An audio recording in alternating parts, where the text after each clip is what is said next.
start the program. I request all the guests to light the Deepa. Yamuna, Godavari, Narmada, Krishna, Bhimarathi, Chaphalgu Sarayu, Shri Gandaki, Gomati, Kaveri, Kapila, Prayaga, Kitija, Netravati, Tyadayo, Nadya Shri Haripaga, Pankaja Bhuvaha, Kurvantu no Mangalam, Shri Merur Himavamshta Mandaragirihi, Kailasa Shailastatha, Mahendro Marayascha Vindhya Nishadhau, Simhastatha Raivataha, Sahyadrirvaragandhamadanagirir, Mainaka Gomantakau, Ityadya Bhuibhudharashcha Sadatam, Kurvantu no Mangalam. ಗಣಪತಿಯನ್ನ ಪಾಲಿಸೋ ಗಂಭೀರ ಗಣಪತಿಯನ್ನ ಪಾಲಿಸೋ ಗಂಭೀರ ಪಾರ್ವತಿ ನಂದನ ಸುಂದರವದನ ಪಾರ್ವತಿ ನಂದನ ಸುಂದರವದನ ಶರ್ವಾಯುಧರ ಸರ್ವಾದಿಸುರವಂದ್ಯ ಶಿರಬಾಗುವೆನ ಗಣಪತಿಯನ್ನ ಪಾಲಿಸೋ ಗಂಭೀರ ಗಣಪತಿಯನ್ನ ಪಾಲಿಸೋ ಗಂಭೀರ ಆದಿಪೂಜಿತ ನೀನು ಮೋದ ಭಕ್ತರಿಗಿತ್ತು ಆದಿಪೂಜಿತ ನೀನು ಮೋದ ಭಕ್ತರಿಗಿತ್ತು ಮಾಧವನಲ್ಲಿ ಮನಸದಾ ನಿಲ್ಲಿಸು ನೀನು ಮಾಧವನಲ್ಲಿ ಮನಸದಾ ನಿಲ್ಲಿಸು ನೀನು ಗಣಪತಿಯನ್ನ ಪಾಲಿಸೋ ಗಂಭೀರ ಗಣಪತಿಯನ್ನ ಪಾಲಿಸೋ ಪಂಕಜನಯನ ಶ್ರೀ ವೆಂಕಟ ವಿಠಲನ ಪಂಕಜನಯನ ಶ್ರೀ ವೆಂಕಟ ವಿಠಲನ ಕಿಂಕರ ನೆನಿಸೆನ್ನ ಶಂಕರ ತನಯನೇ ಪಂಕಜನಯನ ಶ್ರೀ ವೆಂಕಟ ವಿಠಲನ ಕಿಂಕರ ನೆನಿಸೆನ್ನ ಶಂಕರ ತನಯನೇ ಗಣಪತಿಯನ್ನ ಪಾಲಿಸೋ ಗಂಭೀರ ಗಣಪತಿಯನ್ನ ಪಾಲಿಸೋ ಗಂಭೀರ ಪಾರ್ವತಿ ನಂದನ ಸುಂದರ ವದನ ಪಾರ್ವತಿ ನಂದನ ಸುಂದರ ವದನ ಶರ್ವಾದಿಸುರವಂದ್ಯ ಶಿರಬಾಗುವೆ ನಾ ಗಣಪತಿಯನ್ನ ಪಾಲಿಸೋ ಗಂಭೀರ ಗಣಪತಿಯನ್ನ ಪಾಲಿಸೋ ನೀಯನ್ನ ಪಾಲಿಸೋ ನೀಯನ್ನ ಪಾಲಿಸೋ ಗಂಭೀರ.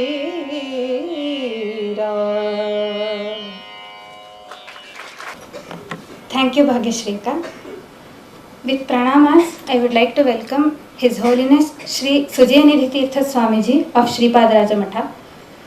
Now I would like to welcome Dr. Srinidhi ji, founding team member of Purnapramati. I would like to ask you to take Anugraha Mantrakshate from Swamiji.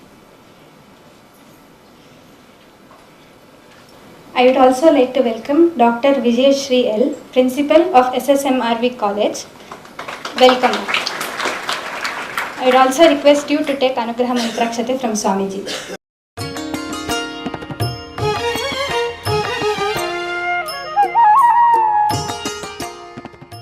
I would also like to welcome Shri Pranav Vasishtha, who will be conducting the question and answer session. Pranavana is a student of Dharma Shastras and Constitution. Please do take Anugraha Mantrakshate from Swamiji.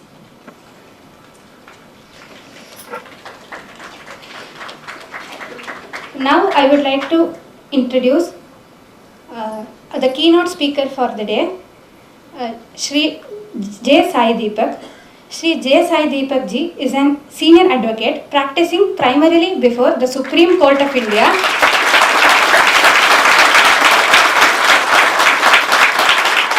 and the High Court of Delhi. He is a mechanical engineer from Anna University.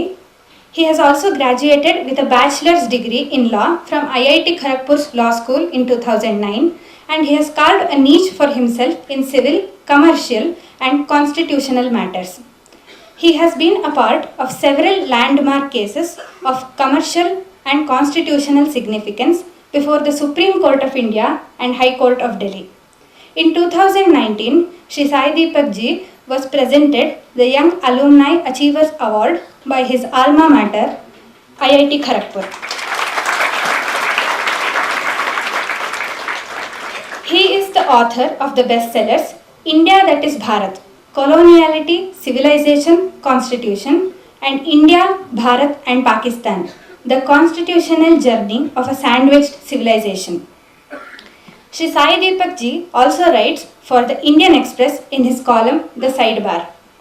In November 2024, at the age of 39, Shri Sai Deepak ji was designated a senior advocate by the High Court of Delhi, making him among the youngest senior advocates in the country. A warm welcome to you, sir. I would also like to request you to take mantra rakṣā from Swamiji.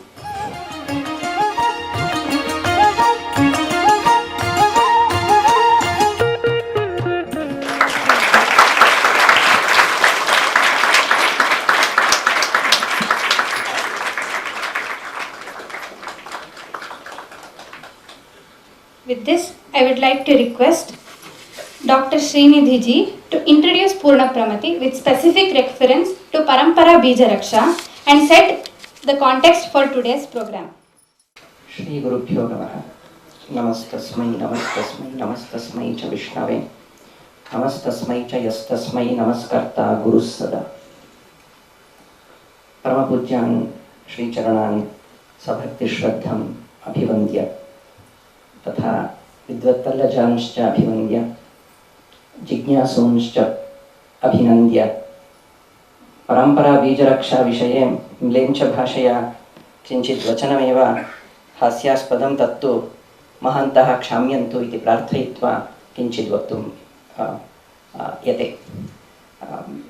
The idea of Purnapramati is fundamentally connected to the topic for today, the Parampara, bīja rakṣā and Sva-tantra Bhārat. The Purnapramati as a platform was instituted with the blessings of Pratasmaraniya Param Pujya Shri Vishveshatirtha Swamiji of Udupi Pejavarmatha Shri Jagadguru Shri Madhwacharya Samsthanam, with the core principle of Parampara bīja rakṣā as the guiding spirit for the educational idea. I thought over the next 3-4 minutes, elaborating on the very concept of Parampara bīja rakṣā would perhaps introduce both the learning platform that's being developed and why a talk of this nature would be apt and guiding for the next turn of events. I guess it's important to appreciate why it's not Parampara rakṣā but Parampara bīja rakṣā.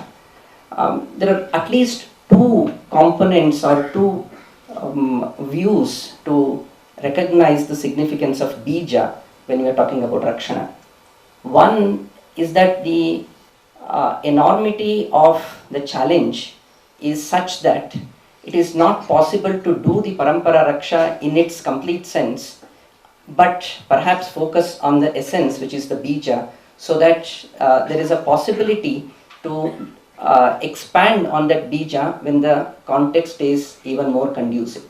I mean, most of you may be aware of the story in the Puranas that talk about Lord Vishnu's avatara as Matsya, wherein the primary point is there is a king to whom the Lord appears in the form of fish, trying to suggest that there is an imminent dissolution or the pralaya that's coming, and one of the requirements is you collect all the seeds that are there so that we can continue this creation when this difficult phase is over and we can continue the existing traditions.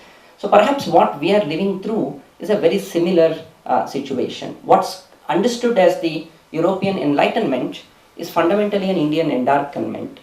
So in that kind of a situation, what is it that we can do is to focus on the essence of the parampara that defines what is the core of the Bharatiyata. Any nation building activity, so to say, through educational aspects is to recognize what that core of that ecosystem or the parampara is and conserve it into the next generation. So keeping that in mind, the parampara of the Indian context needs to focus on one, the pristine essence of it, and acknowledge that the enormity of the challenge is such that we may be forced to dilute things when it is done at a mass scale, but at least even if it is an island of excellence, can we keep the undiluted parampara continuing so that there is a possibility or a hope for people who are courageous enough to look at what the real tradition is so that it can be resurrected, rejuvenated at the right time. With that spirit, there are some 4 or 5 core tenets that Purnapramati has been trying to work on while looking at the idea of parampara bīja rakṣā. And that's captured in a verse, parampara bīja rakṣām Purnapramati margataha karishye karayishye cha bhavayukta swadharmataha sarvabhuta hitarthancha vyavasayatma buddhitaha adhibhutatma daivasthaha priyatam prakritiishvaraha. So there are some 4 or 5 vocabulary exercise that we may need to do here. One is that any idea of bīja rakṣā needs to recognize, especially in the Indian context, the connection between adhibhuta, adhidaiva and adhyatma. One of the challenges that we have while talking about paramparas is the disruption that the modernity is forcing upon us, where material sciences, the so-called divinity and the adhyatma are separated. So can we think of an ontology that brings adhibhuta, that's the matter around, the adhyatma, the inner experiences, and the adhidaiva, the divinity, together, so that the worldview that we develop is at the heart of what is considered the Indian parampara. So the adhibhuta, adhyatma and adhidaiva frame to be brought together is one aspect that we recognize as the core of the Indian paramparas. The second is the Pūrṇapramati marga. The Purna is the kind of completeness or the breadth, and pra is referring to the prakrishtata or the depth. So any learning that is covering both the breadth and the depth in a way that it leads to vyavasayatmika buddhi. So vyavasayatma buddhi, many of you from the Bhagavad Gita studies may be knowing that vyavasayatmika buddhi eka eva. When there are confusions, if an activity is pursued with rigorous depth, then even if there are multiple authors or commentators trying to work on that, they will reach the same conclusion. So vyavasayatmika buddhi eka eva. But when the attempt is done at a superficial level, then we may see different conclusions arrived at. So bahushakhahi anantascha buddhayaha avyavasayinam. So one of the core principles again in the Indian traditions is to go deep to the subject such that even if there are different starting points, you actually converge in terms of the core principle that you are trying to look at. So vyavasayatma buddhi and Pūrṇapramati marga, with the focus that it is done for sarvabhuta hita, that it is done for the larger good of the entire society and the entire ecological system, not just the human societies, but recognizing that it is a part of the larger ecosystem. And it is done with a conscious recognition that priyatam prakritiishvaraha. The Lord is the goal, or pleasing the Lord is the goal even while engaging in the material world. So a kind of a broad framework that recognizes this as the essence of the parampara, done in the community spirit so that it is not an individual exercise. So karishye karayishye cha. I will do myself and also let others join this effort. So only when such a thought process is developed in the learning and living ecosystem, so that it is not a kind of a take the seed and preserve it, but it is a conservational activity. The preservation and conservation are fundamentally different. So you take the idea out of the system and just put it somewhere for preservation to the next generation. That's not what a conservation of a parampara would look like. So unless the basic ecosystem that believes, lives and learns within the tradition is preserved, the actual conservation may not be possible. So keeping that in mind, perhaps that's the way to think for the Sva-tantra Bhārata, where the Swatantriya in terms of our own appreciation of the parampara is reimagined or reclaimed.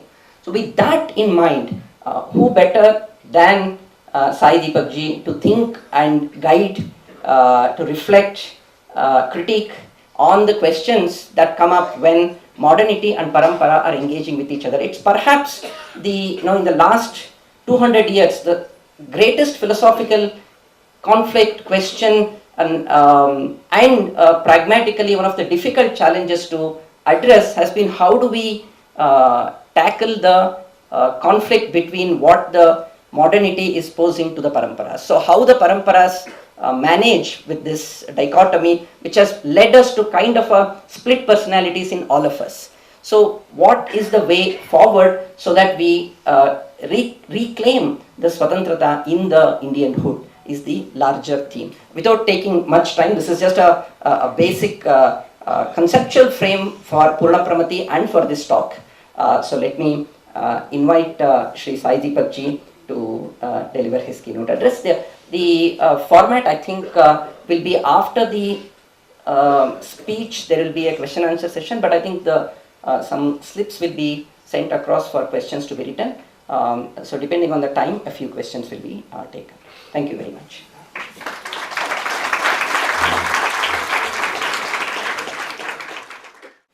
Shri Gurubhyo Namaha.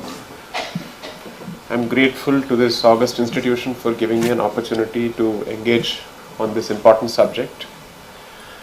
I'm grateful to Swamiji for gracing this occasion and for giving me an opportunity to speak in his august presence. I haven't heard a better exposition of the pathology of the problem that we face as a civilization, both as Bharatiya civilization and human civilization, than I have from Srinidhi ji. And the fact that he has managed to capture the essence of the problem, the bīja of the problem in less than 5 minutes is fantastic. Because I think the test of intelligence and conceptual clarity is brevity, and you saw it in action. I couldn't have asked for a better foundation, so clearly I'm standing on the shoulders of giants here when I speak on the subject. When he called me as the best possible speaker on the subject, perhaps what he meant was he is the best possible example of split personality disorder, which is in fact the case. What's the age group sitting there? What's the rough age group sitting there? 13 to 15. So since we have called them, we must respect them as well. Otherwise, I'll be engaging only with this section of the audience. So let me try and see if, and for me that's always the toughest audience to penetrate, and that is the core audience all of us are trying to reach out to. So let me see what I say has any resonance with them. If my language is difficult, blame it on my training as a lawyer. I have to sound difficult to sound impressive, so there's no other way. And perhaps that is a reflection of paucity of depth, when you have to bank on language and its glossary to help you make your point. Compared to the speakers I'm in front of, or let's say the audience I'm in front of, Swamiji, Srinidhi ji and Pranab ji, who I've had the benefit of engaging in the past, and I've had a taste of his intellect, razor sharp intellect, where he's corrected me often even on public platforms on my understanding of dharma, duty and rights. Let me start with some aspects of my personal journey before I tie it to the topic, because it is going to be reflective of the issue of split personality. Since I'm outspoken, I might as well say that I'm a follower of the Kanchi Parampara. That is the tradition I come from. And in my training, as let's say as hopefully a spokesperson for the civilization at some point at a very different level altogether, I have realized that each of these paths has tremendous responsibility, but the need for a common minimum program among each of these paths is important. And the definition of bīja rakṣā, I think, will also involve this at some stage, to understand what atmosphere will allow all these paths to survive. What is the conducive situation where all of us can survive and thrive. So I come from a family which puts faith in the Kanchi Parampara, but which has not had the time or the luxury to follow that Parampara. in that sense it's economically middle class and spiritually also middle class. Neither here nor there. Because your astha is there, but the economics of your situation don't let you completely address or follow achara. And you're wondering, where do we fit? We are neither Mylapore nor are we Nanganallur. No, we are at best West Mambalam, which is the poorer section of the Brahmins. That's how they see it. And which means these are wannabe Mylapurians who want to speak in English and also speak on energy, quantum energy and Vedanta in the same breath, with practically no practice whatsoever. So the wannabe status is elevate yourself beyond the scope of ritual, but speak on it as if it's a subject. And that is a reflection of the current status of the Sanatani society, according to me, where we are happy to churn out PhD thesis on these subjects as opposed to doing Nitya Karma. And that, I think, is where we are caught. I myself am caught in that dilemma, because I think I've said this before. After the Sabarimala experience, people thought I'm an expert on Puranas and they started calling me. I said, I'm not a Kathavachak. I don't do this. I've been forced to understand how this works because my case requires me to present it. In the process, my own ignorance was revealed. And then I realized how much I don't know of a subject that I wanted to know. Because I started from the most superficial level possible, which is politics and history, and not from Adhyatma. And therefore, the better part of my exposure has been on the confrontational side as opposed to the introspective side. So with time, then I realized, then fortunately there is a branch of my family who are all practicing Vaidikas. All of them, at least one of them, was candid enough and bold enough to come and tell me, because apparently there is a circle of fire around me which I don't let people cross. And so he managed to breach that fire because he was able to pull rank because he was senior, and he came and said, stop your talks, follow Sandhya Vandan, then you give your talks. I said, how do I do this? So my schedule typically works like this, and it's been the case since I was preparing for IIT as a 11th, 12th student. So I call myself an Asura Brahmana, which means for the better part of it, I'm a Nishachar. Okay, IIT preparation makes you Gudakesha. Not necessarily something that helps you post 40, when you realize that lack of sleep is the new cancer. And now Instagram Reels start scaring the hell out of you. So, which means my schedule starts from the night, not from the day. I usually sleep around 1 o'clock these days, which is the civil hour for me. That is under severe pressure of fear, that if I don't, then my body will start triggering alarm bells because I just crossed 40.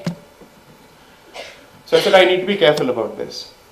So by the time I wake up, this is for this audience, I'm trying to relate it to this audience so that they know how many mistakes I've made so that you don't make those mistakes.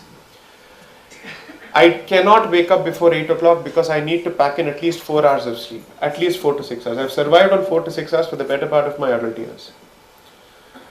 Then after I wake up, my calls begin. The first thing that I do is to look at my phone, which is the worst thing you can do.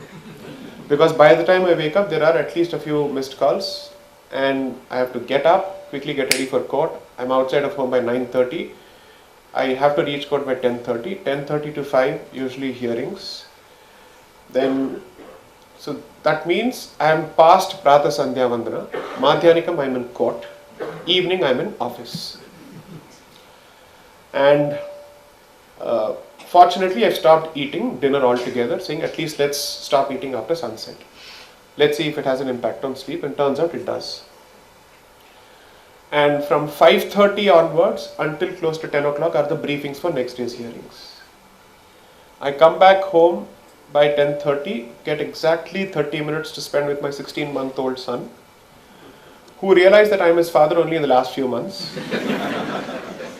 Because he has never called me Appa, I call him Gunda, so he thinks my name is Gunda. And that's how he addresses me. So I am the escape from the mother, because the mother is for necessity, the father is for fun. That's the clear division in the mind of a 16-month-old. And after 10:30 is when my workout starts, because I have a tendency to put on weight. I have to make sure that I don't. My genetics are not particularly great in that realm. Generations of ghee eating, this is what will happen. With practically no protein. And what is your workout? The limited namaskaram you do during Sandhya Vandanam is passing off his workout. Okay? That is the only workout that they have done ever. So by the time I sit down to write, after my prayers and everything, it's close to 11:30. I have to read for the next day. Plus, when my writing season starts, 6 months of the year I have to write. So 2 hours a night I have to write. I can't not write because weekends I have again briefings. A practicing litigator has a weekend only from Friday evening to Saturday afternoon. After that again the work starts. Where do I pack Trikala Sandhya Vandana in this? What do I do? So I followed the principle of bīja rakṣā from what Sripadaraja said. So I said, okay, Arghya Pradhanam is difficult. I can't get up in the morning because this is happening. Plus I'm living in Delhi, which means if I have to wake up at 4 o'clock, I have to commit suicide. Okay. So I have to find different ways of addressing this. So what do I do? You can't do pranayama with AQI of 1000, no? What are you inhaling exactly? You're not exactly inhaling oxygen even in the Brahma Muhurtam. It's peak non-oxygen. With all the stubble coming from Pakistan and Punjab. The burnt stubble. So what do? So I asked my teacher, sir, what do I do? You know, for people like you, there is an alternative. But don't make the alternative the norm. What's the alternative? Treat Sandhya Vandanam, all the 24 to 27 steps like mantra patanam, and you keep doing it. So what do I do when I'm in the vehicle? I can't have leather on me, right? So the wallet has to come out, the shoes have to be removed. And all these days I was struggling with a non-leather belt. I kept on searching for faux leather, which is fake leather.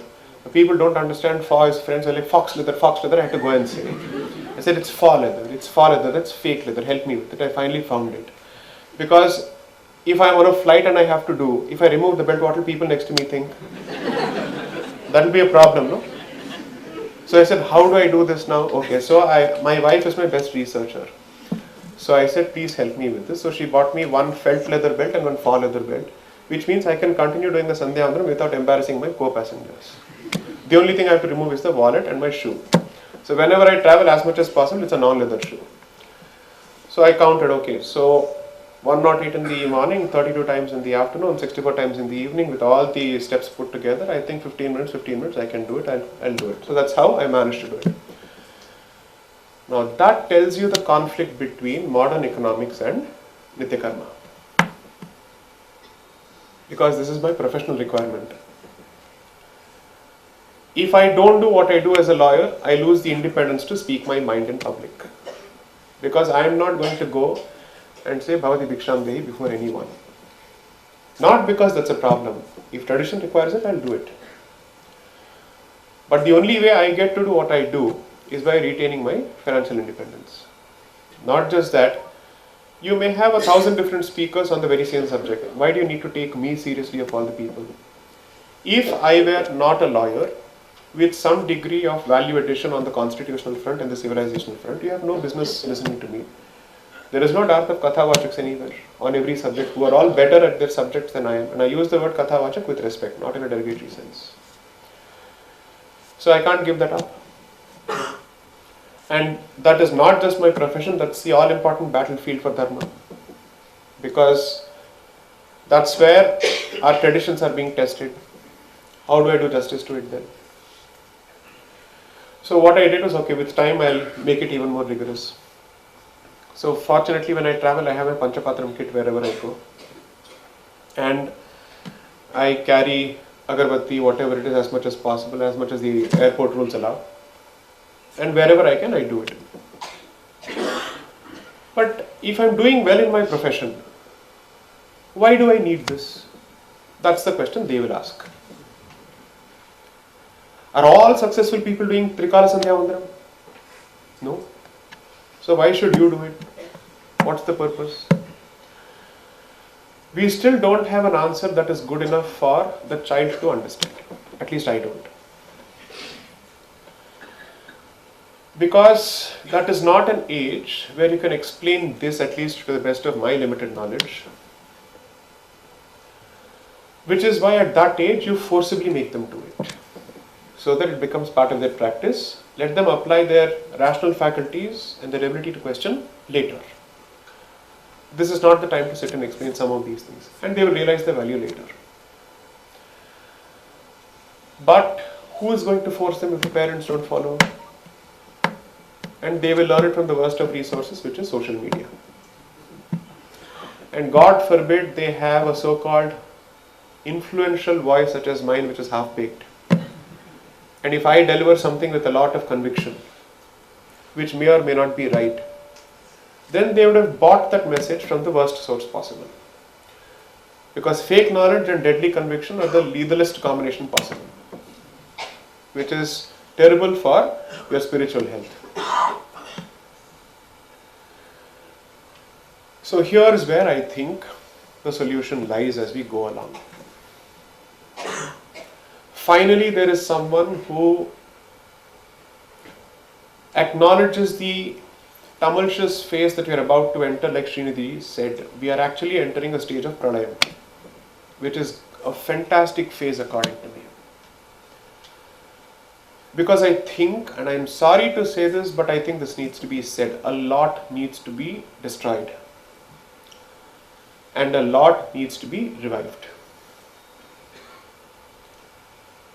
That means as much as this is a historic or a tectonic time window for chaos, it's equally an opportunity. And I am someone who smells an opportunity because I'm an optimist in a very realistic way. That means if you're sitting on a table of cards, my apologies for the unsattvic reference here, and you're being given a certain set of cards, that is destiny giving you your boundary conditions in which you're supposed to operate. Now, how you choose to operate within the cards that have been given to you is your yukti. Now, we have inherited a troublesome legacy as a civilization. And right now, we have set for ourselves the very same aspirations that the European colonizer has told us we must aspire for. So this is not a stage of civilizational punarutthanan yet, according to me. This is going to be a stage of civilizational learning through heavy mistakes, trial and error. Because the two P's that we have completely abandoned or in the process of abandoning very, very quickly are parampara and prakriti, in fact the other way around. There is no point in speaking of prakriti, rather parampara and dharma, without speaking of prakriti. And at this point, Bharat is perhaps hurtling down a path of asuric development without paying attention to either parampara or prakriti, both. Now the unfortunate problem is you can't even blame the people in power beyond a point because you have an extra ultra-friendly neighborhood that you live in. You have the best of friends here, you have the best of friends there, and you have the best of friends elsewhere, helping the friends here and there. So what do? You can't do pravachana in front of them. You can't do Trikala Sandhyavandanam in front of them. Because they have no value for any of this. Your sermons won't work. The only thing that will work is weaponized Saraswati poured into Lakshmi, translating to Shakti.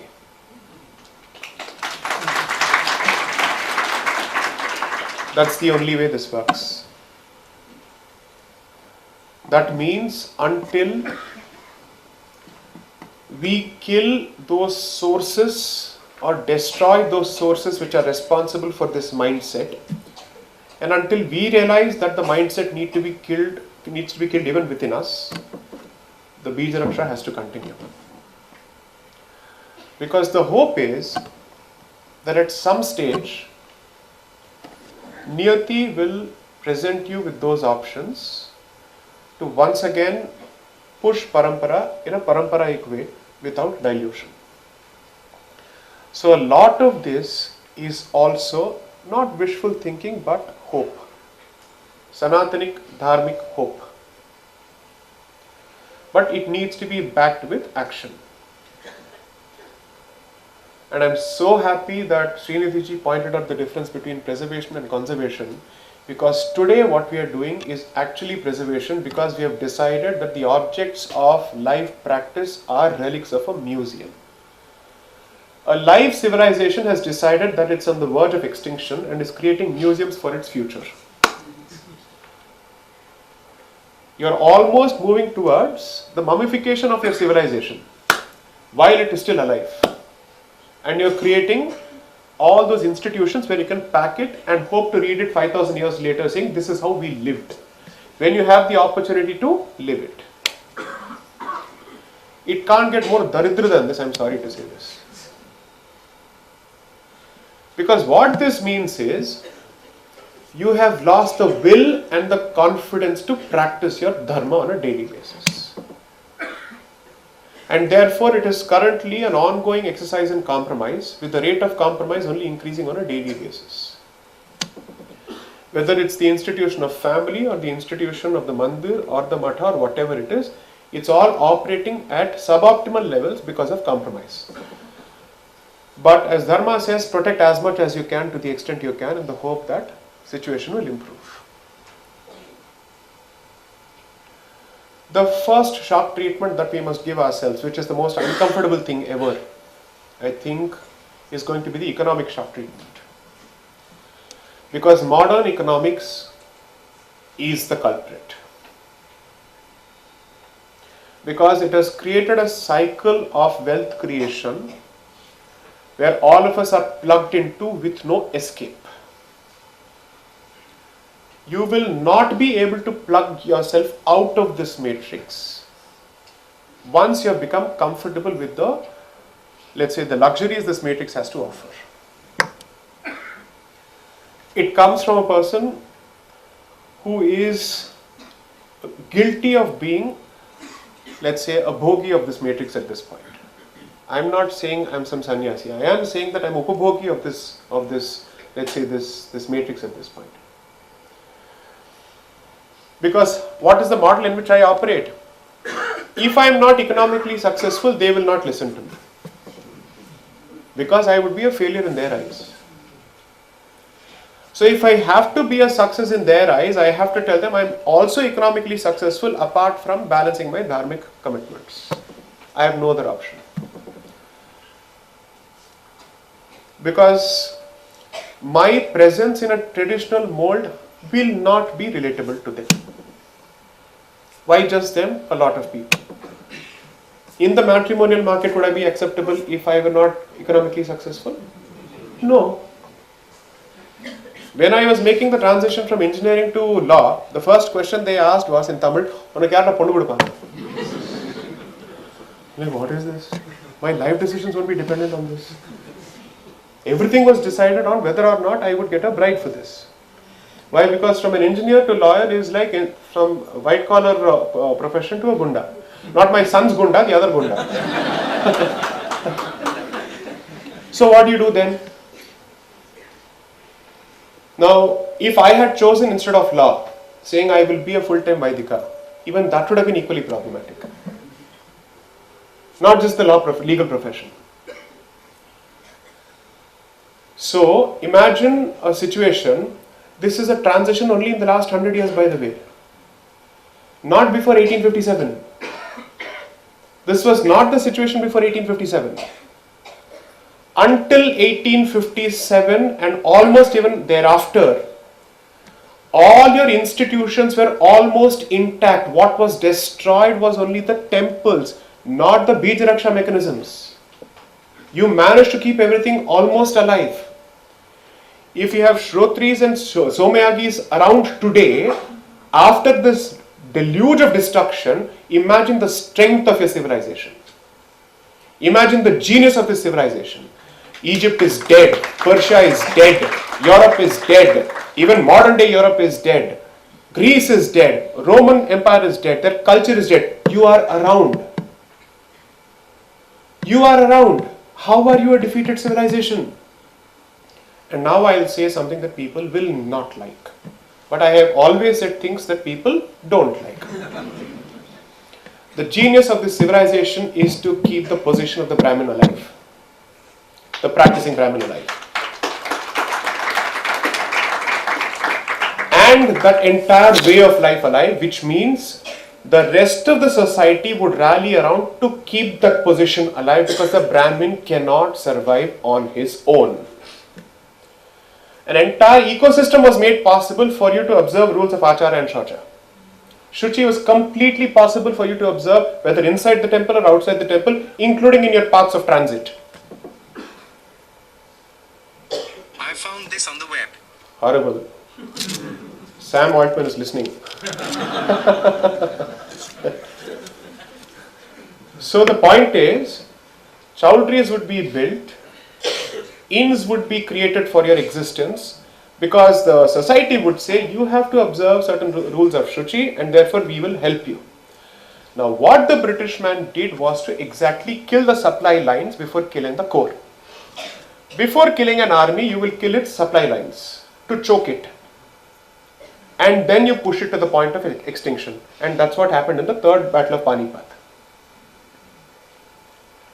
In 1761, the first thing that they did was all their supply lines were completely choked. They were pushed to the point of fatigue. And because it was Sankranti, they were actually at a place where the sun was right in their face. So the other army is fighting with the sun at their backs, and this one was fighting with their sun right in their faces. A starved army is doing this battle, and still they fought valiantly. That is the broad narrative of the Hindu civilization at this point. Because the metrics of success that you have defined for yourself are the very same metrics that will kill the Sanatani core at some point. If not today, with time, in time it will happen. So what are we trying to do right now? This monkey balancing. How do we find this optimal balance between modern economy and Sanatana Dharma? How do we make sure that we create a transformer out of this, which is a mutant, which is unrecognizable? And all sorts of wild suggestions will come. What are those wild suggestions? Tradition is coming in the way of all of this. Let's do away with tradition fully. We are not willing to give up on the economy, but what are we willing to give up on? Tradition. So if you are pushed to choosing between the two, your vikalp is very clear. My apologies, that's the difference between the Hindu and the Muslim. The Muslim will choose his tradition come what may. And the choice has been made by Muslim women first and then their men. Because men may defend, but women will continue. That is the division of roles when it comes to defending a civilization. And the actual manifestation of this problem is a conservative Vedic Sampradayic, let's say, practitioner will not find a bride.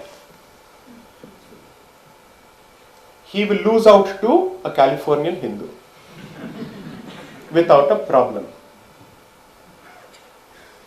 You don't get to blame anybody else anymore. You will have to live or die with the choices you have made as a community. So keep pointing fingers at people in the past, people in the present, but the solutions are within. If they can comfortably choose between tradition and economics, and they're able to use economics in the furtherance of their tradition, that means their bottom line is survival of tradition. That choice that community has made brilliantly, I will admire them for it any day. This is not the first time I am saying it. They are brilliant at getting the job done in the interest of their community and their period. And my entire history writing exercise is to hold the mirror not to them but to you. Because people have been thinking that my books are a stick to beat the other side with. It's a stick to flog yourself with. And holding the mirror to you saying, this whining has gone way past its shelf life. Its sell-by date is over. You're consuming an expired medicine which is nothing but poison. Because that means you're not opening your eyes to the real trouble. The third book, and I will sell it before it's been launched, is going to be a bitter medicine of the highest order among the 3 books that I would have written by then, which is to explain how much of Hindu Vikruti is the direct consequence of Hindus themselves. That is, we kept the gates open beyond a point and we didn't give an opportunity, we welcomed the thief and we welcomed the corrupt influence with open arms. So, if you really want to address this problem, you can't unplug from the economic matrix immediately. Practical solution at the very least that you can start doing in terms of implementation before I go into the lofty, let's say, heights of Vedanta, this and all that. Stick to, at the very least, Nitya Karma before you do anything else for civilization. Don't watch YouTube reels having my black face or anybody else's better face. Not useful. Start with Nitya Karma.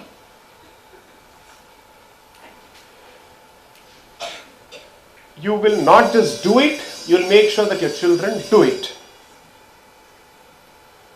Adherence to your sampradaya is the first step towards bīja rakṣā. The good part about Sanatana Dharma is what people actually see as its terrible part, which is the diversity is actually decentralization. Otherwise, this whole mass cannot be controlled by one idea. With all its geographical variations and attendant cultural variations, it's impossible to have one idea apply across the board. So you have one super idea, but by the time it comes down to the ground level, it becomes a local manifestation. Which means Sanskriti will take a different shape in Himachal, it will take a different shape in Nepal, it will take a different shape in Karnataka, it will take a different shape in some other part. The idea is that broad principle will translate to different expression in different places. So your job, as opposed to worrying about the broad position, is to protect that local manifestation. So your problem statement has been localized and made simple for you. You don't have to worry about Sanatana Dharma. You worry about your own sampradaya first. Now what that means is, protect and encourage the adherents of your sampradaya, and in the interest of your survival, because no sampradaya can survive the onslaught of the other side on its own, therefore you establish a working relationship with others. Where you say, we may disagree on darshanik issues, we may differ on multiple issues, but the one thing we are clear about is, this is our only homeland. This is our ancestral civilizational homeland. This is the only place where dharma can survive to its fullest, or at its fullest. This is the only place where our kshetras are still alive for us to be able to perform our nitya karmas and our duties on a regular basis, where we can repay our rin. With that common minimum program, think of it as a dharmic alliance of various sampradayas. You operate with this realistic position, all the tutu meme that happens in multiple speeches on YouTube can go down a bit. And kindly don't wash your dirty linen in public. Which means if you disagree with some other philosophy, now is not the time to air it. I have said this to anuyayis and adherents of my own sampradaya and others as well, saying this cannot happen on YouTube or on public platforms anywhere. Because this plays into the hands of the enemy, the civilizational enemy. Is it so difficult for us to maintain a dignified silence and not fight against each other or spew venom against each other in public? Because our house is no more our house, it has become populated by others as well, who are looking for an opportunity to enter into this issue. Why are you giving that opportunity? At the end of the day, you have your message, you spread your message. So in law, there is something called as comparative advertising. And the opposite is commercial disparagement. So under this principle of law of comparative advertising, A can say that he is better than B, but he can't say B is inferior to A. So when B says, or rather A says B is inferior to A, it becomes punishable and actionable. But it's always okay for you to say, I am better. So a positive message is okay, negative comparison is not. I don't think I'm suggesting something that requires anybody to abandon their principles. I'm not suggesting anything that puts you in the path of unnecessary confrontation. If you're so eager to confront, have the guts to confront others, not our own people. That we won't do. Because if you're itching for a confrontation, you know that the response from the other side will not be an argument, it will be something else. You know that. So as long as you think that this is only going to be an argument, you're comfortable spewing all sorts of venom. But the moment you know that the response is going to be unparliamentary and unconstitutional, then we forget our masculinities. It dissolves. So, simplest solution is this: none of us can defend or survive on our own. Now coming to the larger question of how do you make sure that Bharat adheres down this, goes down this path of unplugging from the economic matrix created by the European colonizer? Not in the near future. You asked me to give you a timeline. Since they don't teach astrology as part of legal training, I will make an intelligent, educated guess based on how I've read literature. I have been saying for a long time that we are back in the 1920s in terms of the problems that beset us. I have called this the age of Khilafat 2.0. That means I'm giving this a 25-year or a 20-year period roughly. Before we decide how will Bharat 2.0 look? Territorially, demographically, militarily, economically.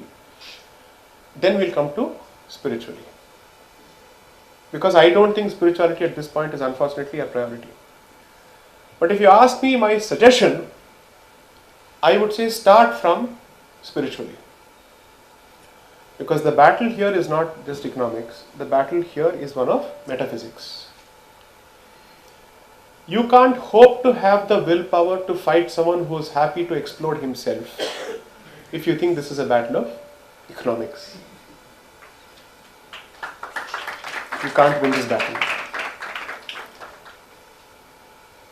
He loves the afterlife as much as you love life. You can't fight this battle. Because you're interested in protecting your EMIs and your home. He doesn't. So how do you think this is an equal battle? There's an asymmetry in the mindset. And they believe in the concept of the long game, which is the infinite war, which is every person is dispensable. This is a Maha, we'll keep throwing people at it. That's how he operates. Which is to say, he effectively thinks of the entire world as his battleground, and he's saying, all my people are dispensable, the cause is supreme. Your response can't be, computer le lo, aur thoda pad lo, beti ko bacha lo. These are band-aids on a cancer. In our lifetime, this will spill over into the streets. It will not be only on social media. It will spill over into the streets. Inch towards 2029, it will get worse, is my reading. And by the time it touches 2034, you have to decide, you have to make an all-conscious decision. If you have to stay here, you'll have to fight. And the best part is, the rest of the world is kicking Indians out. They're saying, you're not welcome here. I'm like, very good. The message I've been trying to deliver positively, they are shutting their doors. Like, brilliant. The happiest person today when people are kicked out from the rest of the world is I. Not that I don't want them there. But if you go there and constantly only say, Ayya Sami, paisa de do, you will remain in that position for the rest of your life. You are not going there even to hope to contribute to their public life. Whereas the other side is very keen. Wherever I go, I will take over the institutions, I will take over the society. So the challenge has been thrown, the gauntlet has been thrown at you. What is your response mechanism? Today Europe is problematic, so I will go to Japan. Tomorrow Japan is problematic, I'll go to Madagascar. Day after tomorrow, Madagascar is problematic, I'll come back to Lakshadweep. Because the rest of India is not safe. Oh, but the demographics of Lakshadweep don't help you. So where will you run? How long will you run? Somewhere you'll have to turn around and confront the problem. And the best place that you can always fight from is your home. This is the place. We may not have invaded, but we have successfully defended. This is the place. At a time between the 14th and 16th centuries, when the rest of the world was falling like a pack of cards, from Northern Africa to Eastern Africa to Spain and every other country, we were here defending ourselves. So, I am not saying give up your greener pastures and come here, no. But establish a Bharat wherever you are is my only point. That's my only point. And there is no desha without dharma, therefore dharma is the fulcrum. Once this battle is fought, there will come a point where the biggest force of all will force you to revisit everything that you hold dear, which is Prakriti, because I believe climate change is real. Which means this economic model will force all of us to revisit every decision that we have taken. From the Bangalorification of Mysore to the Delhification of Uttarakhand. Every decision will be revisited.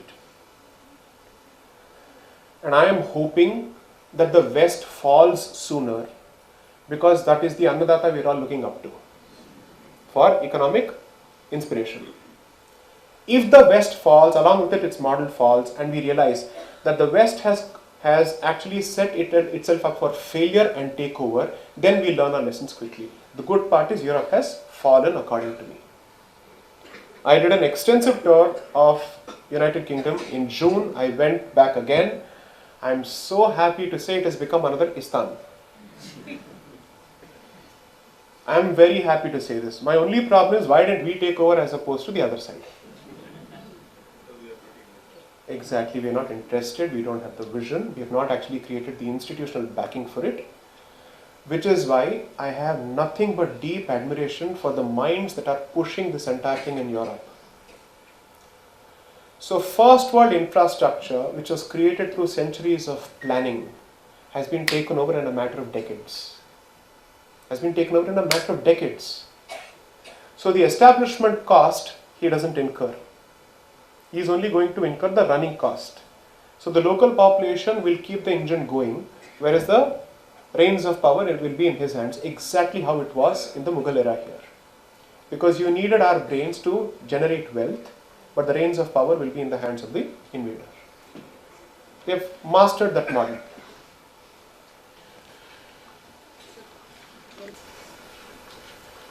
So my request would be, I have shown you the bigger picture to the best of my limited capabilities. What can you do right now? The practical question is, realize is, winter is coming. People know the reference. That means we are entering the age of conflict. This is the age of Mars. We have entered that phase. Now prepare for it. Prepare for it with upasana, sadhana, nitya karma, and by standing your ground in your respective places, whether it's Bharat or anywhere else. Don't give it up. If you resort to flight at this point, it's a walkover for the other side. Don't give up Jayanagar. Don't give up Basangudi. Don't give up JP Nagar. Sure, 18th cross, why not? The dosa is great. So, make sure that not only do you stay, but you also turn it around demographically. America is not what it used to be, so stop sending your children there. Let the other side. I'm not saying we have or we will become America. I'm saying I hope we don't become America. I only want Bharat to become a better version of itself. And it is possible. And ask anyone who's lived there, who spent time there, if you have money, there is no better place to live in than Bharat. Honestly speaking, there is no better place to live in than Bharat. It has become a pill-popping, degenerate society because it has lost the meaning of community. They have atomized themselves into individuals. So they don't know how to respond to a situation. So stay your ground here. Wait it out for another 20 years. I'm positive that the other side is the age of Bharat. Bharat not being just a state, but an idea. Jai Shri Ram. Vande Mataram. Thank you, Sai Deepak, for bringing out the importance of Nitya Karma to an audience, primarily coming from Pūrṇapramati, where that has been of great emphasis, where some of our students, whenever we take them on a tour, for example in Hampi, we generally keep a slot for Sandhya Vandana. And this is something which is generally done in earlier times as well. I for one heard that prior to India becoming a republic, lawyers of the court, specifically of Madras High Court, used to do Anushtana at home, and then they actually reported at 12:30, and all the British judges were waiting for them to listen to wonderful arguments that some of the lawyers like Alladi Krishna Swami Iyer used to present.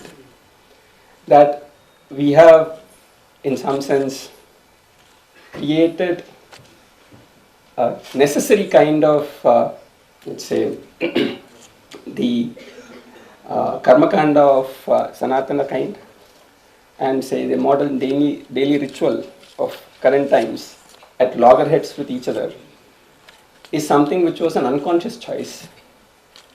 Now, how to change that choice is something that one can indeed work towards. In this light, I have some really good questions posed by many of our students as well as students from the SSMRV college. I'd like to begin by asking a question. I have some kind of subtly say partiality towards our own young students. So they ask, there are 30 Bhagavata dharmas which are referred to, Satyam, Daya, Shaucham. So the question is rather innocent, but I guess this is a very important question for all Hindus also. By following all the Bhagavata dharmas in our daily life, can we lead a happy life? This is a question which comes from a, let's say, 8th standard students. And I'd like you to certainly pick this up, because it's also a question where the kind of confidence that people have to follow their own dharma is something that is being underswayed by because of the kind of forces that are around. A good part of lawyer's training is to know what you don't know. So I am least qualified to answer that question. But I'll try to answer the question in a slightly different way from my own personal experience. What Nitya Karma has done for me is to prevent the monkey in the mind from going in different directions. So there is an anchor, and that anchor says the rest of my day revolves around the 3 times that I have to do my Sandhya, no matter what. As much as possible, that's been the tradition. Second thing, what it has done is, as much as I may have been born in a Brahmin family, the fact of the matter is, my energy is anything but Brahmin. It's an extremely aggressive form of energy, is my own assessment of it. And energy without a dharmic code can implode and can also go in multiple directions. And so therefore what I've done consciously is to allow sadhana and Trikala Sandhya Vandana to take effect within. And I've been a witness to my own change,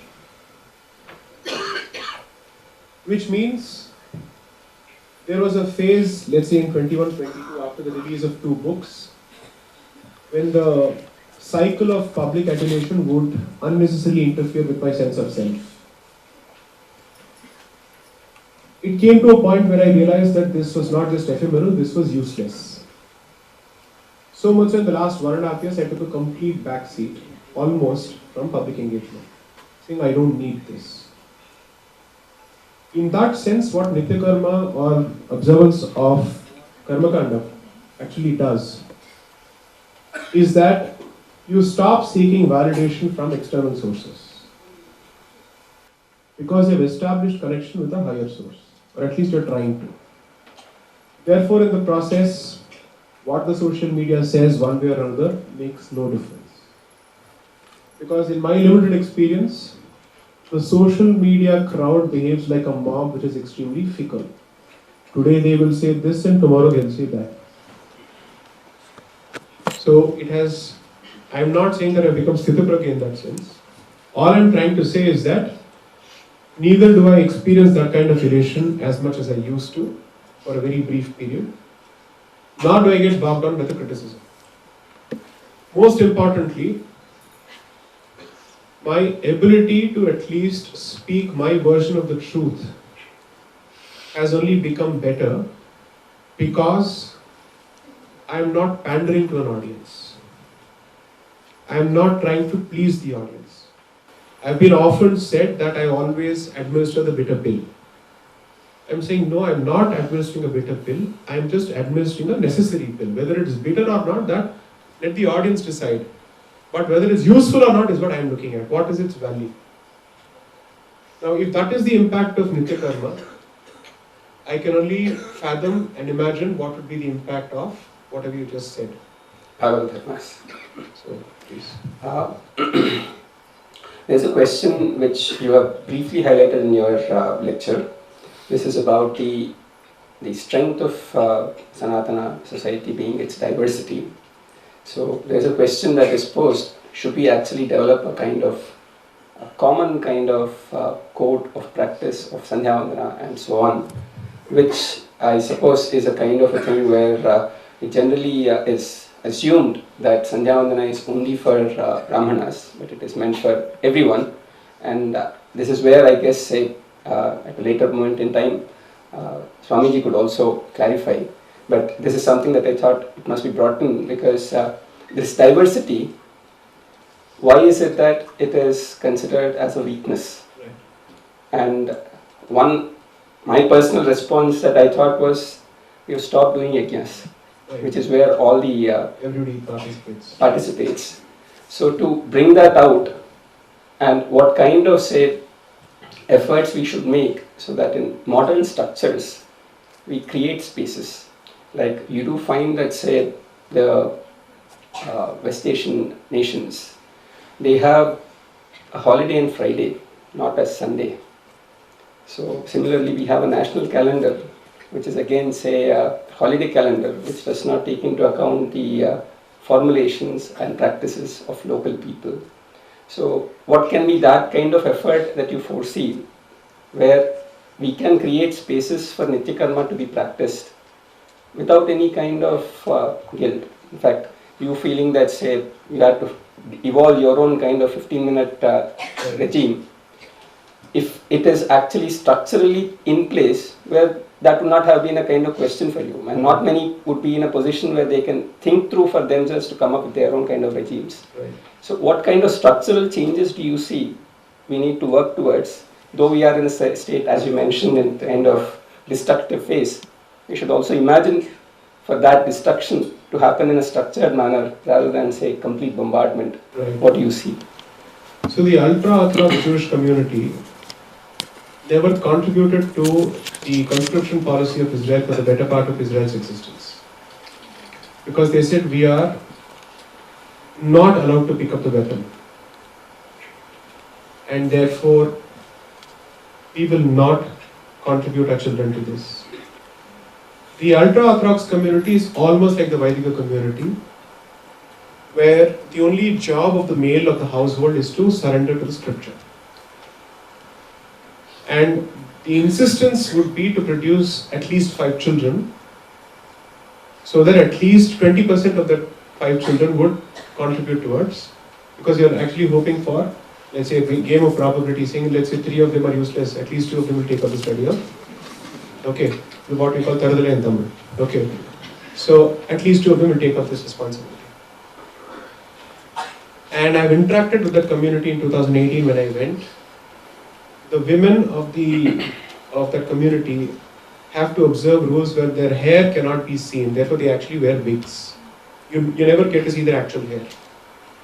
So when you talk to them, they end up telling me that, so I said, why are you taking up these modern professions? Why aren't the men of your house working? They said, no, our men actually do the work of God. Therefore we will go out and earn. That's the support that the women of the community provide. So the state of Israel has managed to create training programs and placement programs for the wives of such community members so that they can find employment. This is what happens when a dharmic state chooses to put its policy making machine into service of dharma. Second, when they finally became part of the military establishment and started contributing to the conscription policy, they had prayer intervals during battle. So you can hear howitzers booming in the background while these people are finishing their Nitya Karma. So that institutional mechanism, hopefully at some point the state has the ability to do it. Now what can we do as non-state actors? First thing I would say, it is spiritual and strategic, is to widen the practice of Trikala Sandhya Vandana, bust the myth that it is limited to certain varnas, and those who may not have the Shastriya Adhikara to actually practice this, at least send them back to their Upasana roots. In my limited understanding of it, Bharat has given rise to 2 forms of traditions, one which depends on Adhikara and Varna, and the other which doesn't depend on Varna for Adhikara, it goes through other routes. So it's not as if there have been no solutions that have been offered at all in civilization. I think Tantra Upasana is one of those ways of doing it, or at least your Gurudeva Upasana is another way of doing it. The point is, as much as the word Adhikara is understood very crudely, it is a privilege, which means it is not a right, it's actually a duty. And the higher you go in terms of your so-called Varna status, the obligations only go up. And since the obligations go up, not everybody may be able to perform it.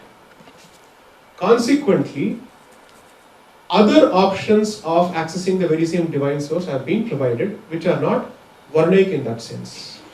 That's how I've understood it.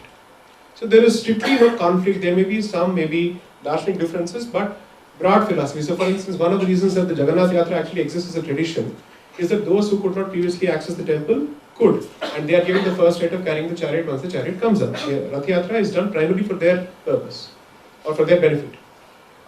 So start with making this a broad movement, and 2, at the very least, people should go back to the Grama Devata and Kula Devata first. Those relationships have to be established. If you manage to do that, I suspect a lot of the issues that we keep raising about temple control, Jati as a problem, Varna as an issue, the practice of Nitya Karma can be addressed. I'm so grateful for this question, and I don't think it could have been more prescient or timely. This is actually almost my first engagement after a year where I'm talking on such a topic. Almost after a year. After my designation on the 29th of November 2024, I've had 0 time or bandwidth to go out. And I'm actually surprised that I'm back here to speak on the subject. One of the goals that I thought was, on either my Instagram page or in my lectures, I'm going to actually push people towards Nitya Karma. Because fortunately, there is an audience that's willing to listen to my so-called conservative message. So not only am I giving them literature to read, I'm also pushing them or hoping to push them in this direction. So yes,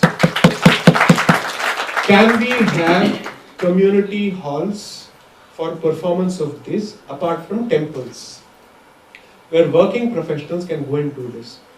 By the way, exactly 3 days ago, I made a similar representation to the Chief Justice of the Delhi High Court. In fact, I just finished preparing it, asking for a prayer hall for the performance of Sandhya Vandana.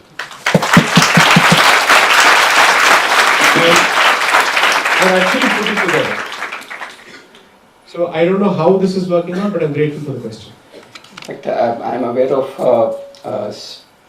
a Veda student who actually joined the army, and he's doing Sandhya Vandana and saying, why is it that army culture or the forces culture necessarily insists on drinking? And he is actually supported by a Muslim. So the Muslim actually told him, I don't drink, so please ensure that your glass is always filled with water. If it is empty, they'll pour you liquor. So that's how, say, for 30 years a Muslim army man survived without actually taking a drink. So that's the kind of commitment, and also finding a way out within the, this very interesting story that I heard very recently. There are actually two questions which I thought can be connected. There's a lot of commentary saying we need to annihilate caste. And caste is also a matter of point where many sampradayas are followed. Caste actually is something that involves, there's a kind of conflation of these words as well. And then there is a rather, say, a naive question from a high school student. You asked us to fight this war. What is this? How and what? So in some sense, say, there are some references that you made which are possibly meant for elderly audience. But could you please say briefly also touch upon what is the kind of war that we are indeed to try and face, and also strengthen the resolve of students to think that, say, this is indeed a state of war? Do you think I should answer the question? Well, we are not having any live streaming. No, even if there were, I'm okay with the consequences. The point is, I'm just wondering if this is age appropriate for the child. That's what I'm looking at. What do you think? I guess, please, if it's the truth, I think at some point it has to be known. It's just that I'd rather introduce them to 1 + 1 before I speak of -1. The imaginary number can come later. Okay, what's this war about? I'll try and see if I can answer this in an age-appropriate way. What are the things I took for granted when I was a child? The ability to burst crackers on Diwali. That I could observe the Ayyappa Diksha in a Christian school without any interference for 41 or 45 days. That I could go to a school with a vibhuti without it being wiped off my forehead. That I could go to even a Christian school with the hope that my religion would not be mocked at. That I could play Holi without all sorts of aspersions being cast on my celebration and my festival.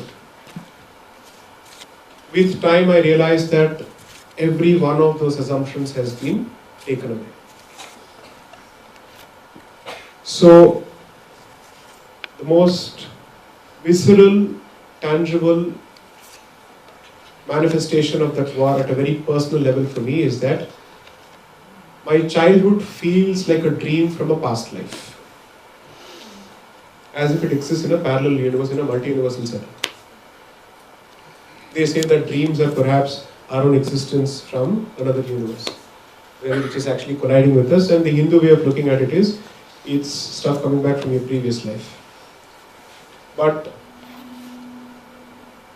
therefore, this war is about protecting your ability to follow your culture in your homeland without being shamed for it, and without being told that you're a cultureless, barbaric savage who doesn't understand the meaning of civilization and culture, and that every act of practice or celebration is an assault on feminism, or an assault on nature, or an assault on another community.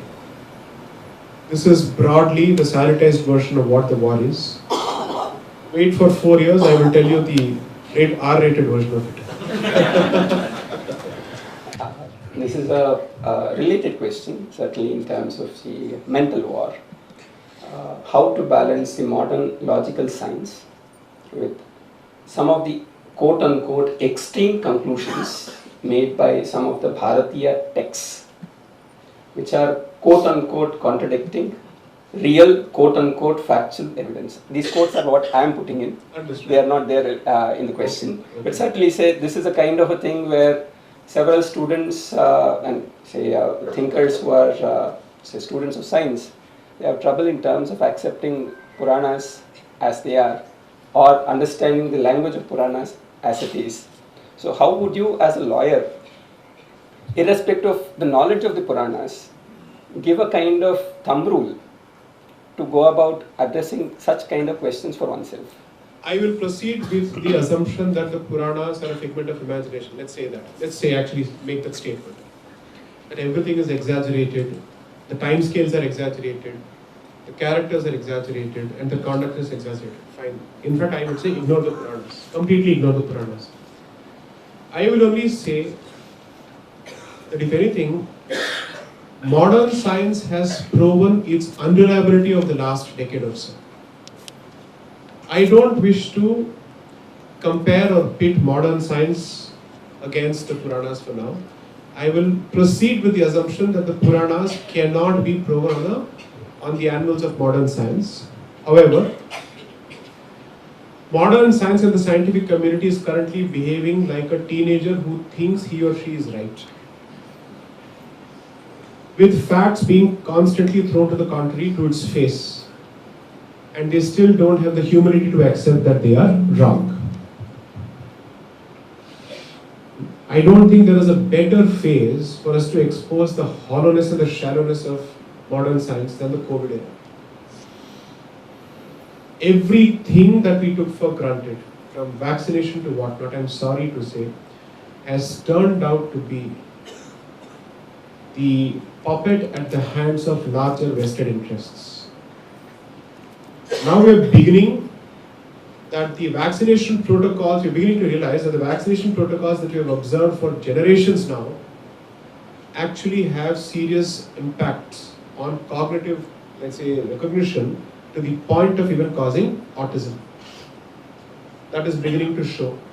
Everything that we have pushed through a mass scale between the age of, from the time the child is born until the child is 2, everything that we have done all these years, turns out that it has a very serious problematic basis. That is the so-called modern science. If you can't trust modern science with the vaccination of a newborn, on what basis do you hope to actually pit it against Puranas which has survived the test of time? So let's understand Puranas differently. So Puranas are both in the past and in the present.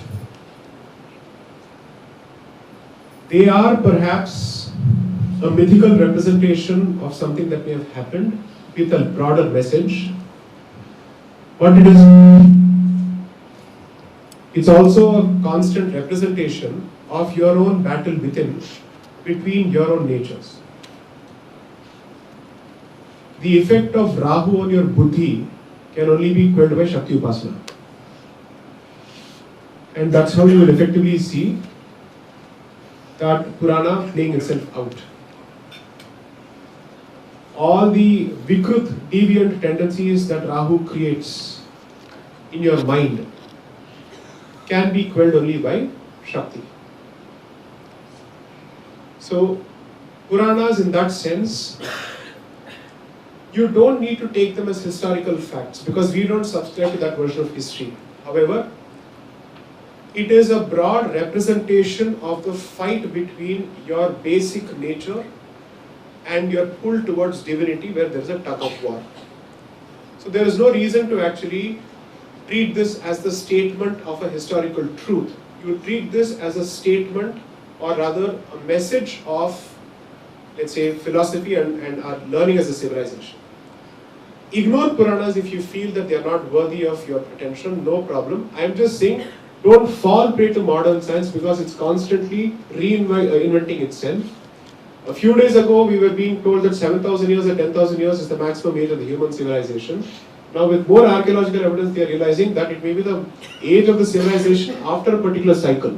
That means there have been multiple cycles, which is exactly what we've been saying for a very long time. So wait for it, picture abhi baki hai. I missed a point a while ago. We are glad that Shri MP Shyam, the head of Army institutions, is with us, is present with us. So may I request Swamiji to give Madhwacharya to Shri MP Shyam.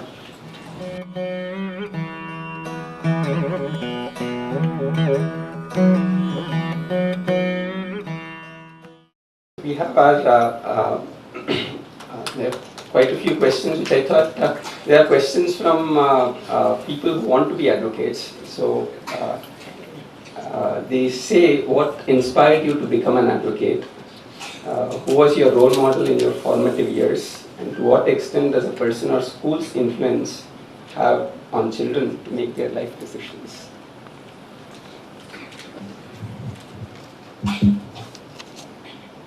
I honestly had no role models to make the switch. The only thing is my realization was that I would not be happy leading the private life of an engineer and then reading the Hindu newspaper to comment on how bad India is. I didn't want to do that. I was very clear that I would not be a mute, helpless spectator to the ongoing battle. And there is also the question of who you are as a person. If there's a problem, I can't sit out of it. It's not in my nature to sit out of it. Some people will adjust, I cannot. Unfortunately, I'm not made that.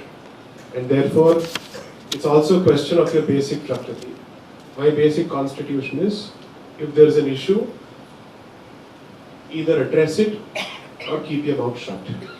There's no point in whining about it. So, I felt that civil services was perhaps one of the career options that I could think of. But with my kind of outspokenness, I couldn't have survived the system. So then I had to look for another system. Through sheer coincidence or perhaps the hand of providence, I was shown the direction towards law. And then I realized that the way this system works is, in this system too, you'll have to keep your mouth shut, but for a limited period of time. But when the balance tilts, others will have to. So I decided to play the long game. And as far as my role models are concerned, my vision is different, and I haven't seen too many people who combine civilization, law, and history to bring it together. I'm not saying that I'm unique. Maybe there is a paucity of knowledge on this as to who has done that before. One person who I think I certainly look up to is the author of the History of Dharma Shastras, Sri Pūrṇapramati, who was, I think, awarded the Bharat Ratna, and whose work on the Dharma Shastras as a practicing lawyer of the Federal Court of India, which used to be the previous name of the Supreme Court of India. Despite his commitments to his legal profession, he managed to create a repository of Dharma Shastras, which till date remains among the best, subject to any correction from Pranavji. Well, one correction certainly is that they formed a committee in the 1940s under Swami Kevalananda Saraswati ji, and they allowed for Sagotra Vivaha as part of Hindu Marriage Act. Okay. And generally say, Dharma Shastras would say Sagotra Vivaha is something that one shouldn't do. So they had their own kind of formulations, and Dharma Shastras as such, as you are aware, say they have very localized and specific way in which they deal with things. And this is a code, making a code which is much different from the other. Right. So that's where say the kind of problem also comes in. Understood. And Dharma Shastra is an itihasa which continues, whereas Right. history is always about the past. Correct. So So in the some codification is to actually completely fossilize it. I completely agree, which is why my problem with the uniform syllabus. In fact, it was done along with, say, Pandit Lakshman Shastri Joshi ji, who was also the man who conducted the Vivaha of Srimati Indira Gandhi with Feroz Gandhi. Indira Priyadarsini with Feroz Gandhi. So So if the credentials of the participants are in question, then they are very serious thinkers. right. So one possibly has to engage with them to address the kind of challenges that they put forth. Right. For one to move back to say, or even understand, say, what ours was. Right. So I have a very simple question here from one of our 8th standard students. The question is, even though the British left Bharat, why do we still believe ourselves as inferior? Because unfortunately our systems are a reflection of what they established. It's not as if we have had the confidence to establish our own systems. And therefore, in the topic, if the word Sva-tantra is used and not Swarajya, the difference is political freedom and the second is imaginative freedom. Political freedom is to say we are no more ruled by them politically, but Sva-tantra means to be ruled by your own rules and principles. And unfortunately, I think we are Swarajya but not Swa-tantra yet. And therefore, we constantly remind ourselves of our continued inferiority by not putting faith in our systems. If we had the confidence of actually working on our own policies and, let's say, our own institutions, we would have done it by now. Which is why the entire exercise in decolonization is to show that they successfully managed to create generations of people who believed in the superiority of their systems. At least now we need to start questioning it. And I hope in my life and time we'll at least see some positive yeah. How many more questions are we taking, Purnapramati? We are actually, say, at 5:16, so we'll take questions for 4 more minutes, and then say we'll have Swamiji give us address. So this is a question about the silent war that has been unleashed on Indian men and their families when it comes to marital laws. Man and his family is presumed to be guilty until proven innocent. Is there any hope for amendment? This is a direct question from one of the students here. Sounds like a disgruntled husband. So then, so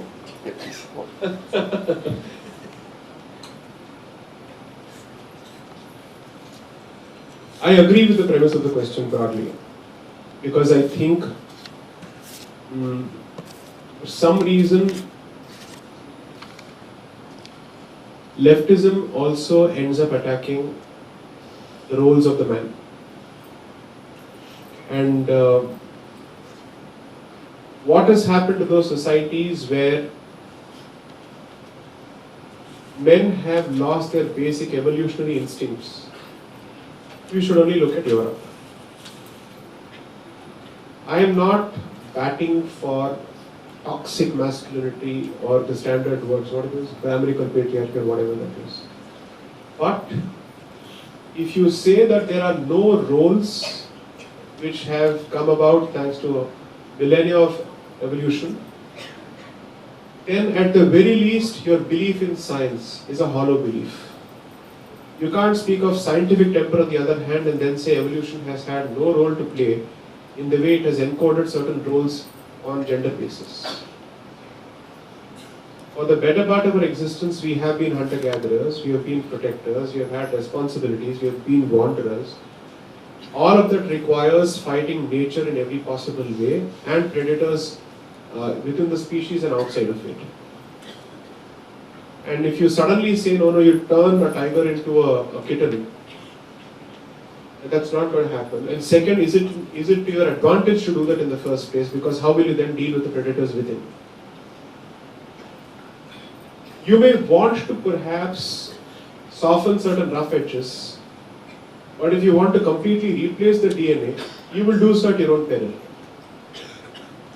In which case, perhaps when there's a calamity, then children and women must be kept last and men should jump out first. If there is a fire, we should say, you stay, I'll run.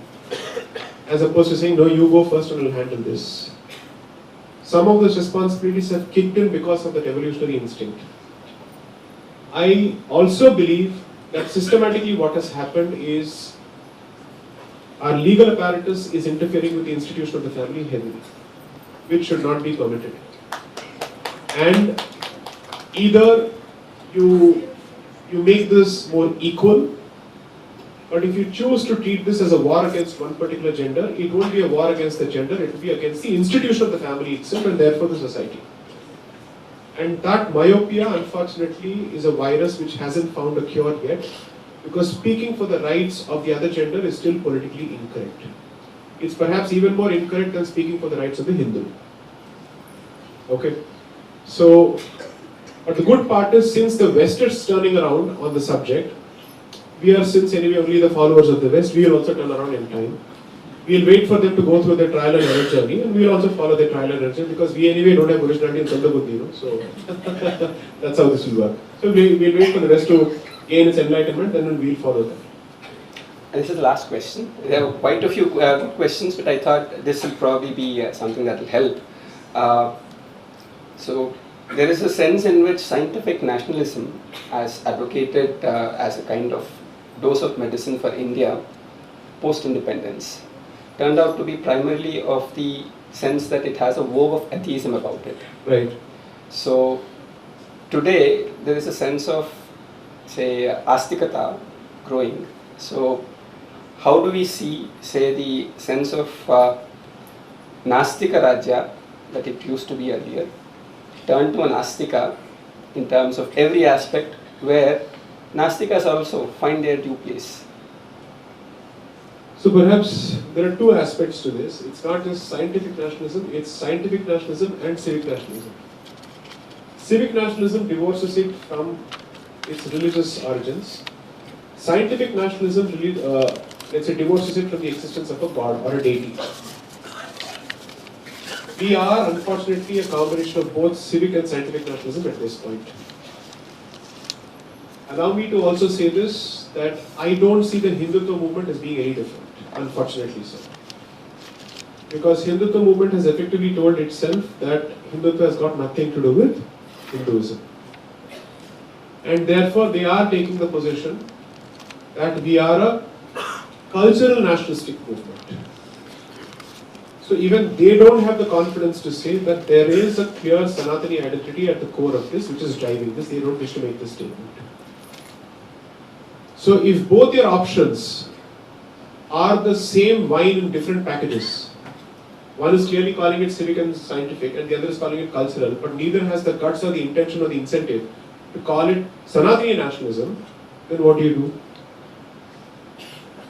I've said this in the second book, that hopefully, maybe in the next decade or so, within the Hindutva landscape, there will be a division of opinion on this point, where we'll realize that the atheistic, non-Sanatani brand of nationalism that we are pushing will come back to bite us in a very difficult way.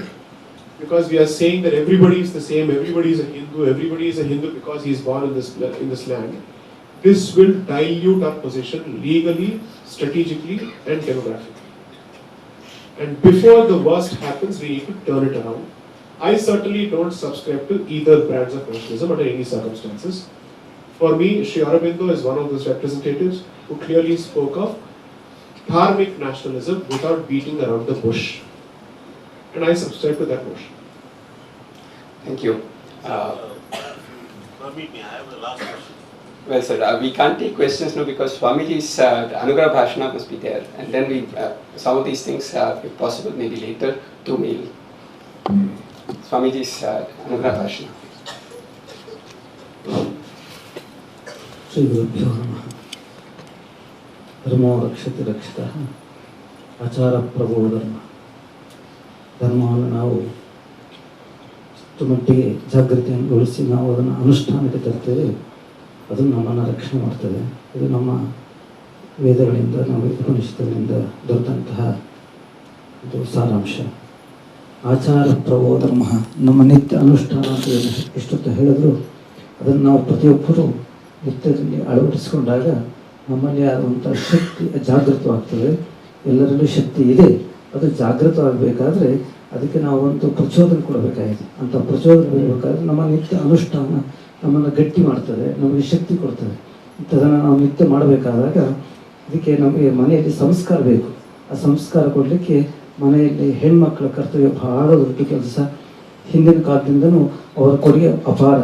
ಅವರೆಲ್ಲ ಮನೆಯಲ್ಲಿ ನಿಂತು ಪ್ರತಿಯೊಬ್ಬ ಮಕ್ಕಳಿಗೆ ಆ ಉತ್ತೇಜನವನ್ನು ಕೊಟ್ಟು ಪ್ರತಿನಿತ್ಯದಲ್ಲಿ ಇರೋ ಸಮಯದಲ್ಲಿ ಅವರಿಗೆ ಶಿಕ್ಷಣವನ್ನು ಕೊಡ್ತಿದ್ರು. ಹಾಗಾಗಿ ತಾಯಿ ಮೊದಲು ಗುರುವಾಯಿತು, ಆಮೇಲೆ ತಂದೆ, ಆಮೇಲೆ ವಿದ್ಯೆ ಹೇಳ್ಕೊಟ್ಟಂಥ ಗುರು. ಹೀಗಾಗಿ ನಾವು ಎಲ್ಲರಿಗೆ ರೆಸ್ಪೆಕ್ಟ್ ಕೊಡೋದಂದರೆ ಗೌರವ ಕೊಡಬೇಕಾದ್ರೆ ಮೊದಲು ನಮ್ಮ ತಾಯಿಗೆ ಕೊಡಬೇಕಾಗಿದೆ. ಎಲ್ಲರೂ ನಾವು ತಾಯಿ ಸ್ವರೂಪದಲ್ಲಿ ನೋಡಬೇಕಾಗಿದೆ. ಹಾಗಾಗಿ ಒಬ್ಬೊಬ್ಬರಲ್ಲಿ ಒಂದು ವಿದ್ಯೆ ನಾವು ಪಡೆಯುವಂಥದ್ದು ನಮಗೆ ಕೊಟ್ಟಂಥ ಶಕ್ತಿ. ಆ ಶಕ್ತಿಯನ್ನು ನಾವು ಉಪಯೋಗಿಸ್ಕೊಂಡು ನಮ್ಮ ಧರ್ಮ, ನಮ್ಮ ದೇಶವನ್ನು ಬೆಳೆಸುವಾಗ ಮತ್ತು ಸುಸೂತ್ರವಾಗಿ ನಡೆಸ್ಕೊಂಡು ಹೋಗಲಿಕ್ಕೆ ಆ ಧರ್ಮದ ಮೇಲೆ ಆಧಾರಿತವಾದಂತಹ ಒಂದು ಕ್ಷೇತ್ರವನ್ನು ನಡೆಸಬೇಕಾದ್ರೆ ನಮಗೆ ಈ ಹಿನ್ನೆಲೆ ಬೇಕಾಗಿದೆ. ಇಂತಹ ಹಿನ್ನೆಲೆಯನ್ನು ನಾವು ಪಡೆಯೋದಕ್ಕೆ ಉತ್ತೇಜನ ನಮ್ಮ ನಿತ್ಯ ಅನುಷ್ಠಾನ. ಏನು ನಮಗೆ ಆ ಶಕ್ತಿ ಕೊಟ್ಟಿದ್ದಾನೆ ಭಗವಂತ, ಜೀವ ಯೋನ ಪ್ರಚೋದಯ, ನಮ್ಮ ಬುದ್ಧಿಯನ್ನು ಪ್ರಚೋದನೆ ಮಾಡಬೇಕಾದ್ರೆ ಆ ಗಾಯತ್ರಿ ಉಪಾಸನೆ ಮಾಡಬೇಕಾಗಿದೆ. ಅವರೋದ ಕ್ರಮದಲ್ಲಿ ಅವರು ಉಪಾಸನೆ ಮಾಡಲಿ. ಆದರೆ ಪ್ರತಿಯೊಬ್ಬರು ಪೂರ್ಣ ಗುರಿ ಏನೆಂದರೆ ಭಗವಂತನ ಹೊಂದೋದು. ಅದನ್ನು ಹೊಂದಬೇಕಾದ್ರೆ ನಮ್ಮ ಅಕ್ಕಪಕ್ಕದಲ್ಲಿರೋರೆಲ್ಲರೂ ಸುಸೂತ್ರವಾಗಿ ಚೆನ್ನಾಗಿರಬೇಕಾಗಿದೆ. ಅವರೆಲ್ಲ ಒಳಿತನ್ನು ನಾವು ಬೇಡಿದಾಗ ನಮ್ಮ ಒಳಿತು ಚೆನ್ನಾಗಿರ್ತದೆ. ಹೀಗಾಗಿ ನಾವು ಸಂಘಜೀವಿಗಳು, ಒಬ್ಬರೇ ಅಲ್ಲ, ಹಾಗೆ ನಮ್ಮ ಸುತ್ತಮುತ್ತ ಇರೋರೆಲ್ಲರನ್ನೂ ನಾವು ಅವರ ಕ್ಷೇಮವನ್ನು ಕೋರ್ತಾ ನಾವು ಮುಂದೆ ಸಾಧನೆ ಮಾಡಿಕೊಳ್ಳಿ ಪ್ರಯತ್ನ ಮಾಡೋದಕ್ಕೆ ಈ ಒಂದು ಕಾಲ ಬಹಳ ಸುಸೂತ್ರವಾಗಿದೆ. ಇಂಥದನ್ನು ನಾವು ಸದುಪಯೋಗ ಮಾಡಿಕೊಂಡು ಪ್ರಯೋಜನ ಪಡೆದರೆ ನಾವು ಬಂದದಕ್ಕೆ ಸಾರ್ಥಕ ಆಗ್ತದೆ, ನಾವು ಬಂದ ಉದ್ದೇಶ ಪ್ರಯೋಜನ ಪಡೀತದೆ ಹೇಳ್ತಾ ಎಲ್ಲರಿಗೂ ಭಗವಂತ ವಿಶೇಷವಾದ ಶಕ್ತಿಯನ್ನು ಕೊಡಲಿ. ನಮ್ಮ ದೇಶ ಬಲಿಷ್ಠವಾಗಿ ಧರ್ಮದ ಮೇಲೆ ನಿಲ್ಲಿ ಧರ್ಮ ರಾಜ್ಯವಾಗಿ ಬೆಳೀಲಿ ಅಂತ ಹೇಳಿ ತಿಳಿಸ್ತಾ ನಾನು ಸ್ಮರಣೆ ಮಾಡಿದೆ.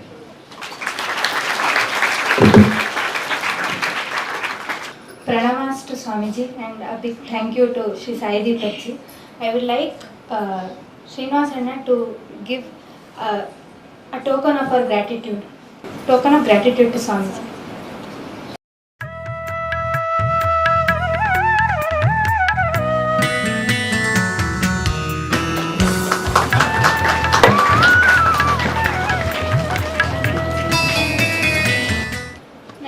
I'd like to request you to give a token of gratitude from SSMRV institution to Sri Sai Deepak ji. So this is about the book which is written on Sri K.G. Sybbarama sir. The auditorium is named after him. He has served for RV institutions for more than 28 years as a treasurer, and our president is there. From 3 students, we have grown to 40,000 students now in RV. So that is a big work, and the work of Karma Yogis like Sybbarama sir, our before that he was a treasurer of our RV institution. And I request our Sham sir to give away this book to Sai Deepak.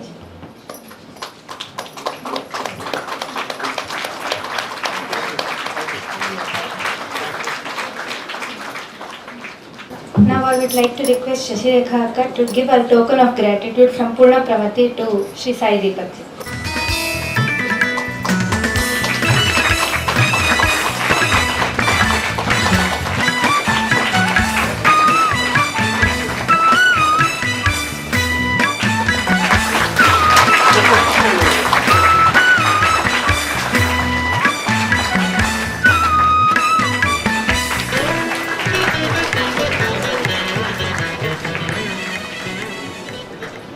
Also a token of gratitude to the principal SSMRV institution from Purnapramati. And to Sri Shyamji, president of RV institutions.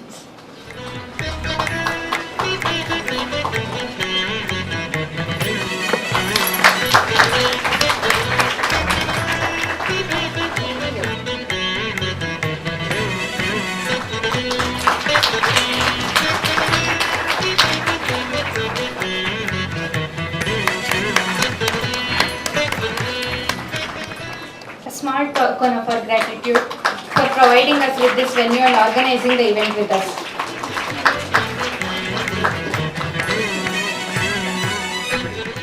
Now I would like to invite Srinivas Anna to give vote of thanks. ತಪಸ್ವಾಧ್ಯಾಯ ಶುಶ್ರೂಷಾ Krishna ಪೂಜಾ ರಥಂ ಮುನಿ ವಿಶ್ವೇಶಮಿಷ್ಟದಂ ವಂದೇ ಪರಿವ್ರಾಟ್ ಚಕ್ರವರ್ತಿನ. ಸಮಯ ಆಗಿದೆ. I know Sai Deepak ji has to go to Vidyapita now, and very quickly I would like to thank Sai Deepak ji, because I've been behind him for more than a year, I think, and I know how occupied he is in not just in the profession but in mind, the kind of battle he is kind of pursuing for the cause that we all believe in. And I mean, over the years, what I have observed over the country is there are very few people who have clarity of thought. The kind of clarity that is required to face the battle that we are facing for these times is very, very difficult to understand. As Srinidhi said, the kind of pralaya we are facing, we don't even understand. We are actually happy in the kind of life we are leading. Particularly, I am concerned about the paramparic people. So, being kind of representing the paramparic people, so we don't understand the kind of challenges we are facing. So, if we are able to, I mean, if this session can inspire some of our students, some of the people from the parampara to take the battle like Sai Deepak has taken, who understands shastras and also understands the contemporary civilization issues, I think this program is successful. Again, I really thank the kind of time he is able to give it to us throughout this day. Again, I thank, and again thank also Swamiji. Without their space, because Purnapramati does not have space. We started in a small building. We now have little space now, but still, we are trying to manage wherever small rental buildings. We are running the Gurukula. So we are really thankful for providing. Actually, as the name indicates, it's a Rashtriya Shikshan Samiti. So we are also kind of pursuing a similar kind of a aim. So thanks again for providing this opportunity. Thanks to particularly Swamiji. I mean, Swamiji has been our guru, and Krishna Devaraya's guru, Guru's guru is Sripadaraja Swamiji.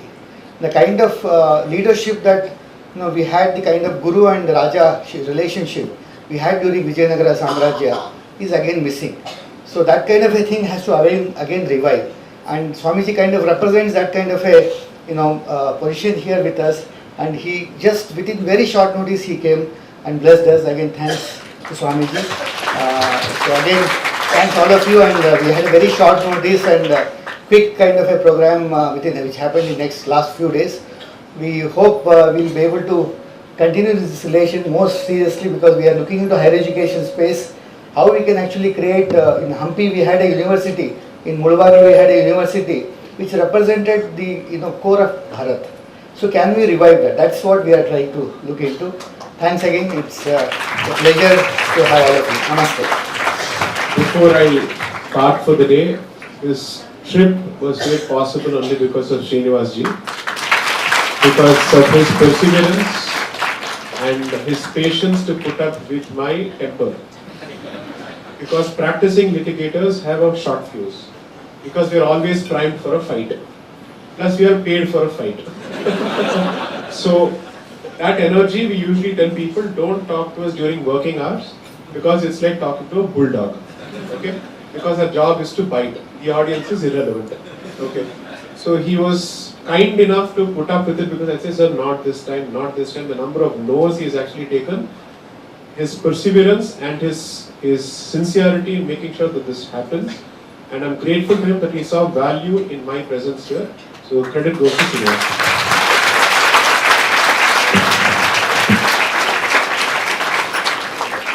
Thank you for your kind words, sir. With permission from Swamiji and the guests, we would like to conclude this insightful program with Shanti Mantra. स्वस्ति प्रजाभ्यः परिपालयन्तां न्यायेन मार्गेण महीं महिषाः गोब्राह्मणेभ्यः शुभमस्तु नित्यं लोकाः समस्ताः सुखिनो भवन्तु काले वर्षतु पर्जन्यः पृथिवी सस्यशालिनी देशोऽयं क्षोभरहितः सज्जनाः सन्तु निर्भयाः अपुत्राः पुत्रिणः सन्तु पौत्रिणः अधनाः स्वधनाः सन्तु जीवन्तु शरदां शतम्। श्री कृष्णार्पणम्।